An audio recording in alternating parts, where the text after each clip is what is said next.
क्यों होती है निराश, तूने घर को संभाला है, तू सहनशीलता का प्याला है, तू मलाला नहीं, तूने घर को संभाला है। आज के दौर में महिलाओं को संविधान द्वारा बहुत सारे अधिकार दिए गए हैं जो देश को विकासशील से विकसित बनाने के लिए बहुत महत्वपूर्ण है। फिर भी महिलाओं के कई जो संविधान में जो अधिकार दिए हैं उनका हनन होता है, जिन्हें रोका जा सकता है।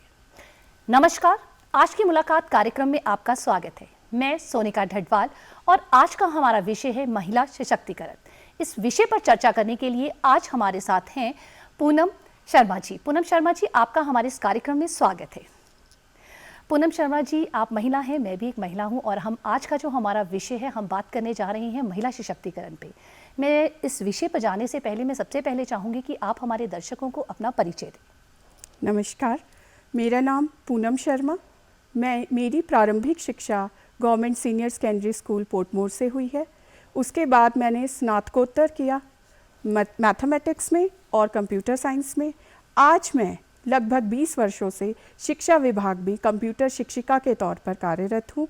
वर्तमान समय में मैं गवर्नमेंट सीनियर सेकेंडरी स्कूल मंजाट, तहसील अर्की, डिस्ट्रिक्ट सोलन में कंप्यूटर शिक्षिका के तौर पर अपनी सेवाएं दे रही हूँ। आज मैं दूरदर्शन का आभार व्यक्त करना चाहती हूँ कि उन्होंने मुझे इस मंच के माध्यम से अपने विचारों की अभिव्यक्ति का जो अवसर प्रदान किया है, उसके लिए मैं उनकी हार्दिक आभारी हूँ। जी, पूनम जी, सबसे पहले जैसे हमारा विषय है कि महिला सशक्तिकरण, मैं सबसे पहले जानना चाहूँगी महिला एम्पावरमेंट क्या है?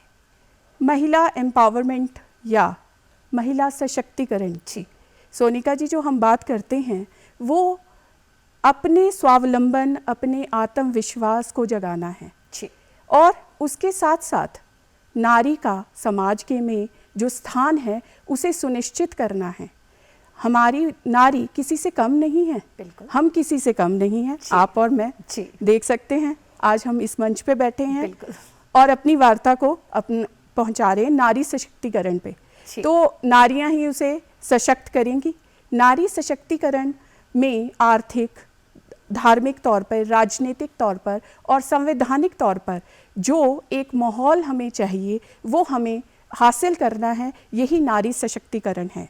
और अपने विचारों को दूसरों तक पहुंचाना, अपने निर्णय स्वयं लेना, यही नारी सशक्तिकरण है। जी, अगर जैसे हम बात करें ये महिला सशक्तिकरण पे, तो महिला, जैसे आपने बोला कि अपनी बात को पहुंचाना है, तो महिला सशक्तिकरण इस शब्द के मतलब कहें तो किसकी ज़रूरत क्यों पड़ी? इसका उद्देश्य क्या है महिला सशक्तिकरण का, और ये कब लागू हुआ? आपने बहुत सही सवाल पूछा कि इसका उद्देश्य क्या है।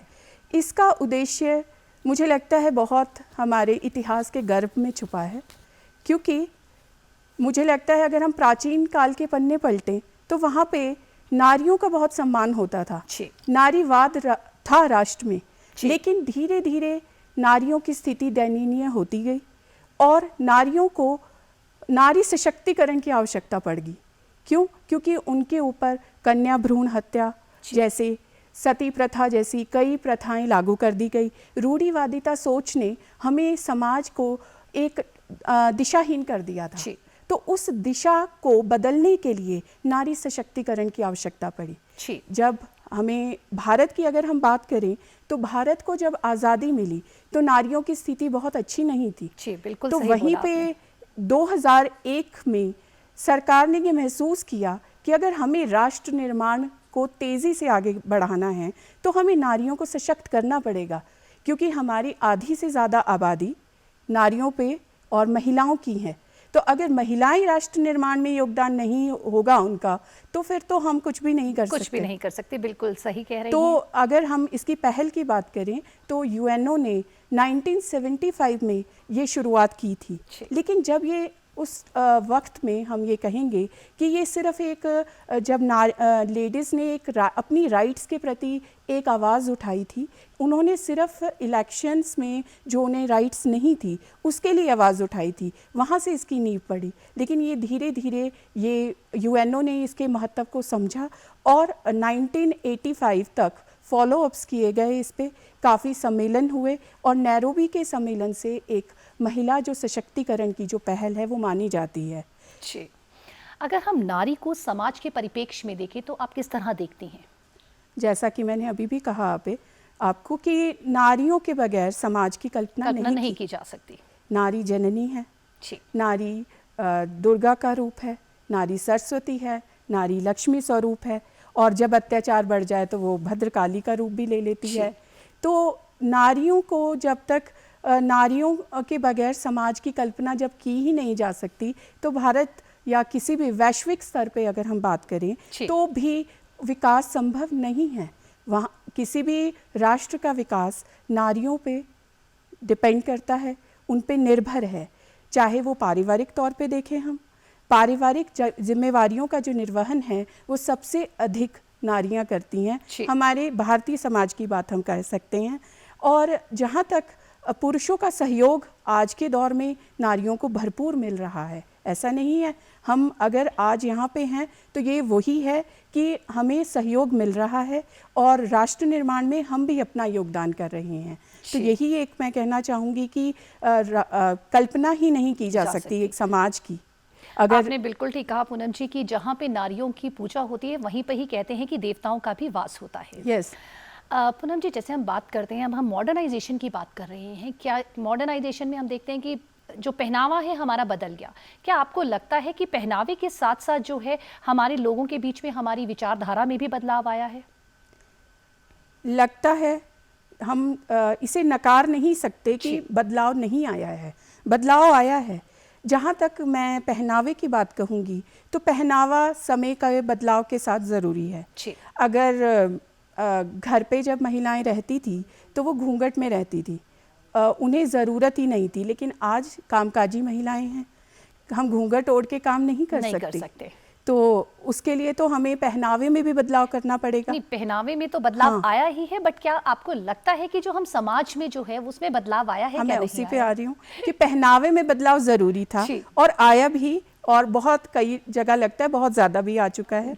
लेकिन मैं ये कहना चाहूँगी कि जहाँ तक सोच की बात है, सोच में अभी भी कहीं संकीर्णता है, रूढ़िवादिता का अंश है, लेकिन वो थोड़ा अंश है, उसको हमें नकारना भी पड़ेगा और उसके लिए नारियों को ही आगे आना पड़ेगा। क्योंकि जहाँ तक कहा जाता है नारी ही नारी की दुश्मन है।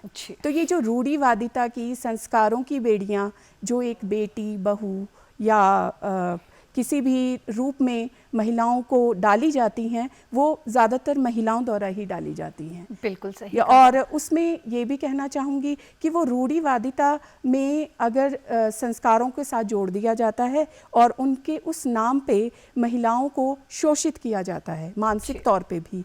और जहाँ तक आर्थिक पहलुओं की बात है तो आर्थिक स्वावलंबन महिला के लिए बहुत ज़रूरी है। अगर आर्थिक स्वावलंबन उसके पास होता है तो वो मानसिक तौर पर भी संतुष्ट होती है और उसे जो वैधानिक तौर पर अधिकार होते हैं उससे भी वो सजग होती है।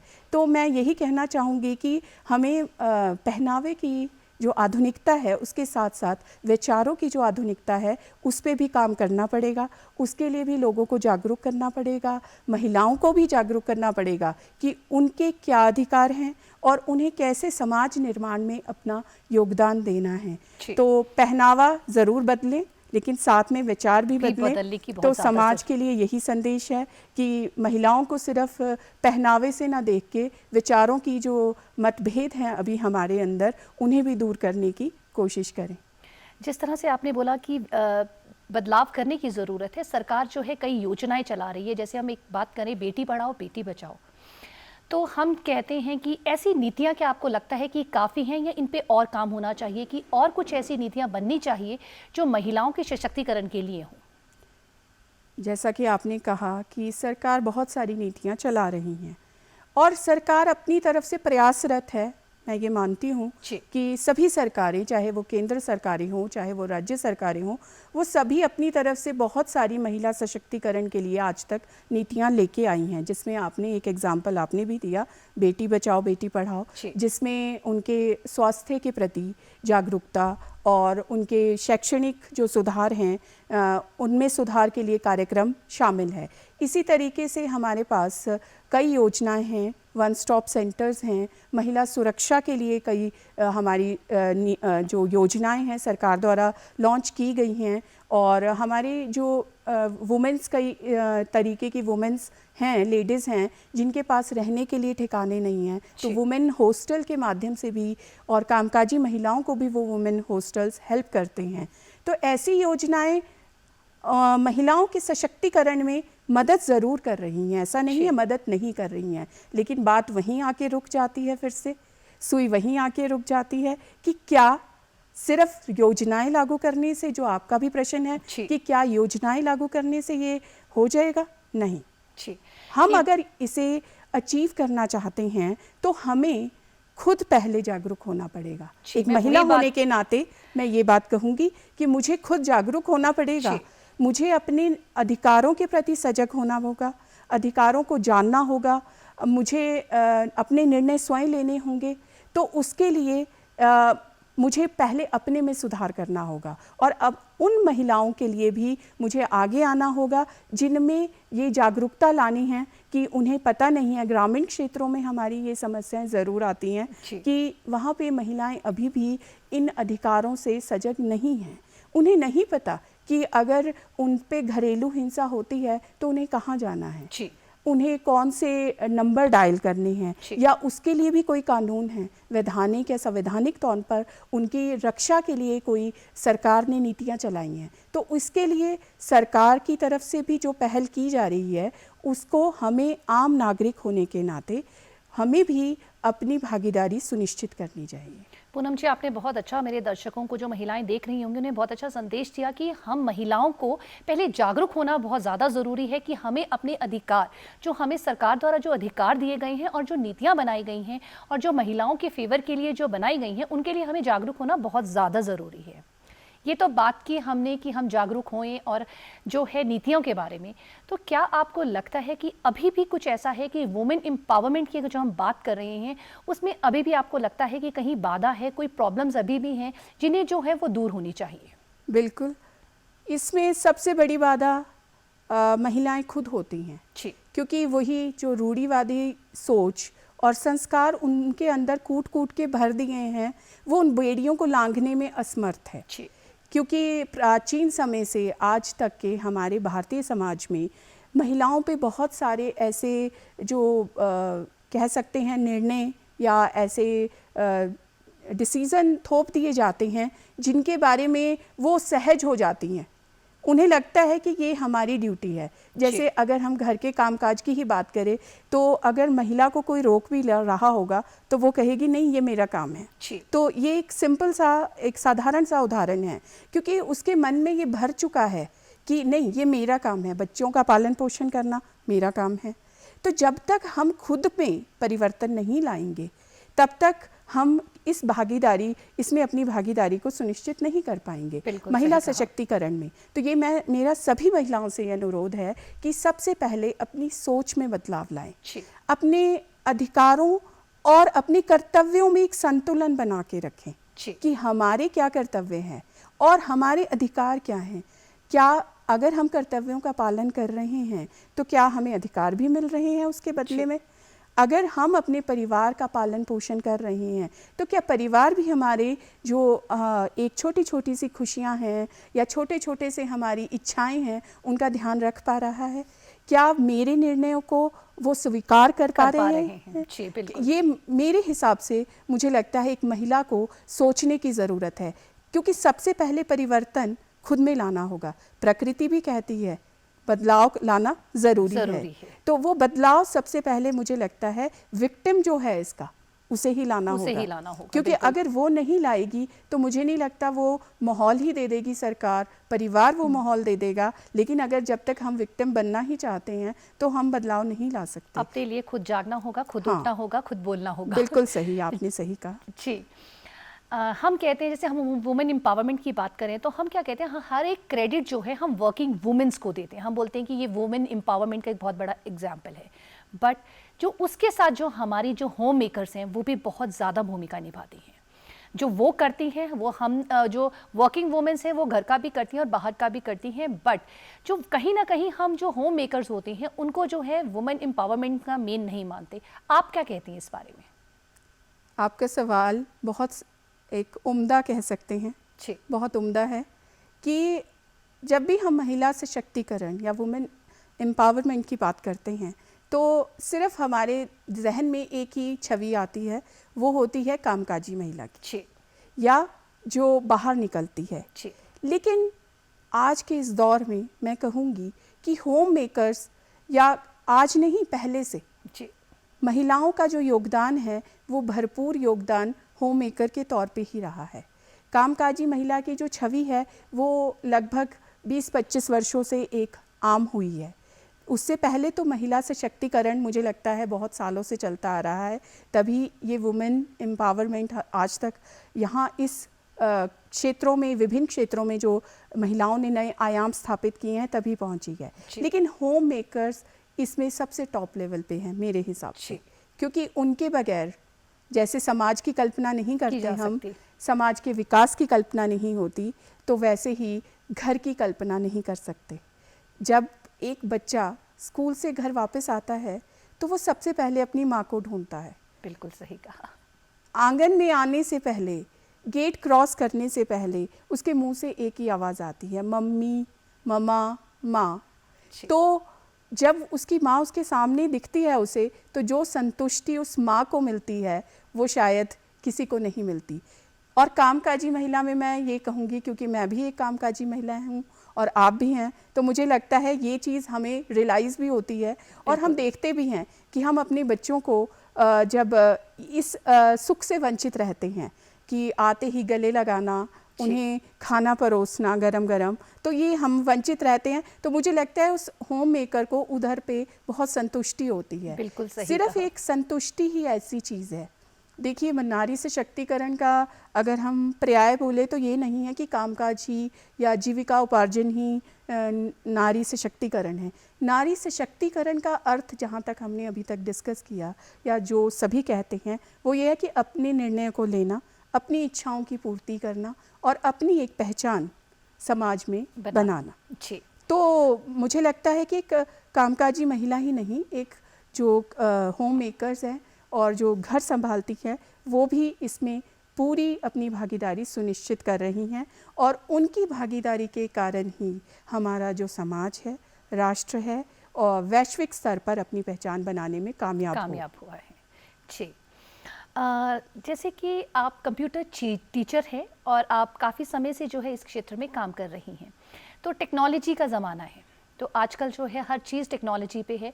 तो जिस तरह से आप कंप्यूटर शिक्षिका हैं, क्या कंप्यूटर भी जो है, आप शिक्षिका होने के नाते मैं पूछूं कि क्या वुमेन एम्पावरमेंट पे क्या योगदान दे रहे हैं?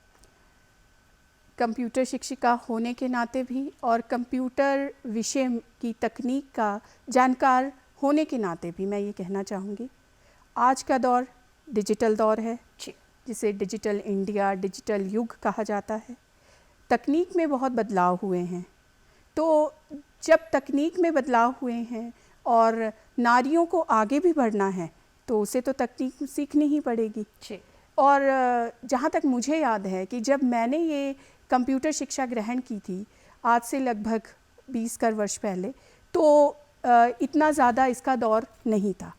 और साथ ही साथ कंप्यूटर शिक्षा में लेडीज़ की भागीदारी भी उतनी ज़्यादा नहीं थी। लेकिन आज आप देखती हैं अंतरिक्ष में हमारी महिलाएं पहुंचती हैं।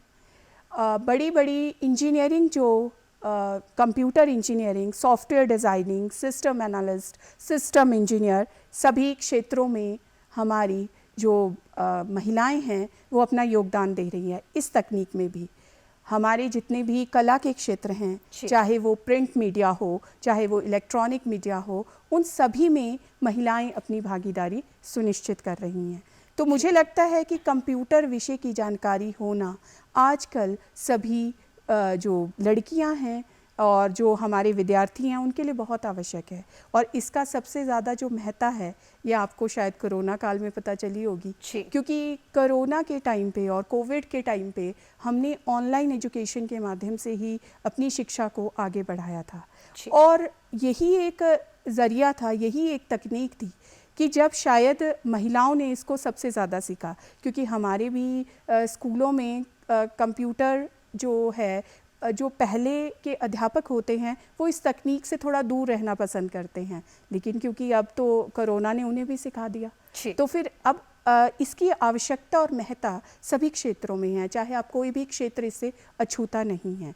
तो इस तकनीक का जो उपयोग है आजकल मुझे लगता है सबसे ज़्यादा महिलाएं ही करती हैं। अगर आप यूट्यूब, इंस्टा या फेसबुक या जितने भी सोशल साइट्स हैं उनसे उन्होंने स्वावलंबन और जीविका उपार्जन भी सीख लिया है। और आप YouTube में जितने भी ब्लॉग्स हैं देखती होंगी वो तो बहुत अच्छा एक प्लेटफॉर्म मिल गया कि जो आप में स्किल है आप उनको जो है उभार सकती हैं और घर बैठ के। जी पूनम जी, आप जैसे मैं आपसे बात कर रही हूँ तो बहुत मोटिवेटेड लग रही हैं और मुझे बहुत अच्छा लग रहा है कि महिला सशक्तिकरण पे आपकी जो विचार हैं और जो आप हमारे दर्शकों से साझा कर रही हैं वो सच में ही काबिल तारीफ हैं। पूनम जी, मैं चाहती हूँ कि आप मुझे बताएं कि महिला सशक्तिकरण की सबसे जो आप सर्वश्रेष्ठ उदाहरण किसे मानती हैं? देखिए, मैं महिला सशक्तिकरण में वैसे तो मैं अभी जैसे मैंने पहले भी कहा एक आम महिला भी मेरे लिए बहुत सर्वश्रेष्ठ उदाहरण है जो अपना निर्णय स्वयं ले और अपने विचारों की अभिव्यक्ति कर सके। और लेकिन आप से मैं कहना चाहूँगी कि जो हमारी एक बंगाली लेखिका है सुंदरी, रास सुंदरी, वो बहुत कम लोग उन्हें जानते होंगे लेकिन मैं उनसे बहुत प्रभावित हूँ। उन्होंने उस ज़माने में शिक्षा का अलग जगाया। वो अनपढ़ थी लेकिन उन्होंने अपनी आत्मकथा लिखी।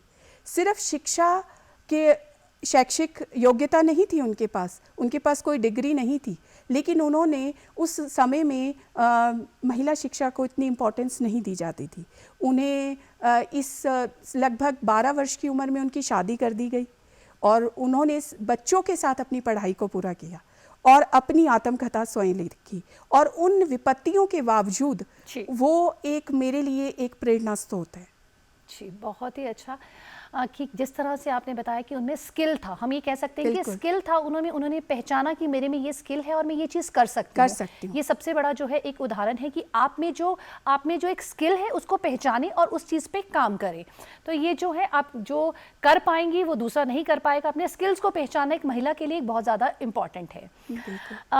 पूनम जी, मैं चाहूँगी कि आप मेरी महिलाओं को जो है एक संदेश दें और किस तरह से उन्हें वो है जागरूक करें कि किस तरह से वो अपने राइट्स के लिए जागरूक हों और उन्हें बताएं कि जो महिला कर सकती है वो कोई और नहीं कर सकता।